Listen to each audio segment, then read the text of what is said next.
Fierce winds stir deadly California wildfires as teams search for victims. Sonoma, California. Reuters. Fierce winds were expected to stir wildfires and test firefighters on Saturday in Northern California, where the most lethal outbreak of wildfires in state history has killed 35 people and forced more than 90,000 residents from their homes.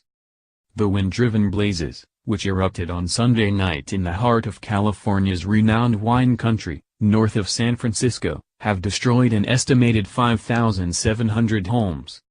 A total of 17 major wildfires, some encompassing several smaller blazes merged together, had consumed nearly 222,000 acres of dry brush, grasslands and trees across 8 counties.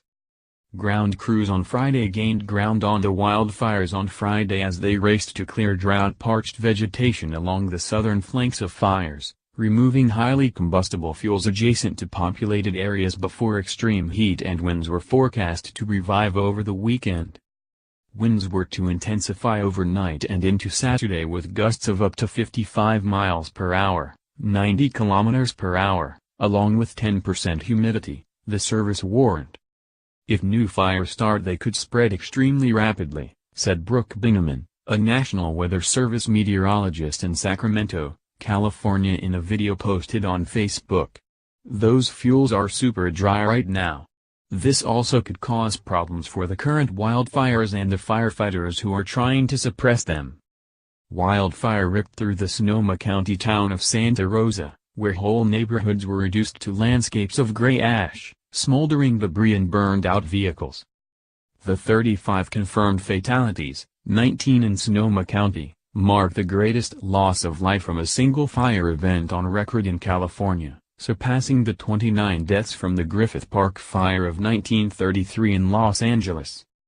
Some victims were asleep when flames engulfed their homes, and many survivors had only minutes to flee.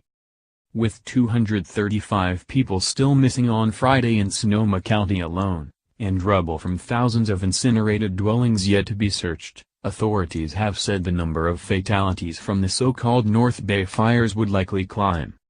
The fires have thrown California's wine-producing industry, and related tourism, into disarray at the end of the region's annual grape harvest, damaging or destroying at least a dozen Napa Valley wineries.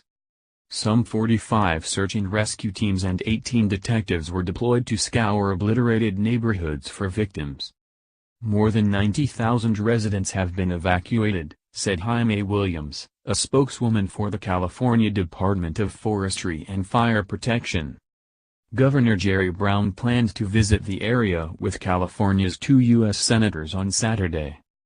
"We'll keep working day and night with our local and federal partners to fight these fires and help residents get back on their feet in these trying times," he said in a statement. Officials have said power lines toppled by gale force winds the first night may have sparked the conflagration, though the official cause remained under investigation. The picturesque town of Calistoga, at the northern end of Napa Valley, faced one of the biggest remaining hazards. Its 5,000-plus residents were ordered from their homes on Wednesday night as a fierce blaze dubbed the Tubbs Fire crept to within 2 miles, 3.2 kilometers, of city limits.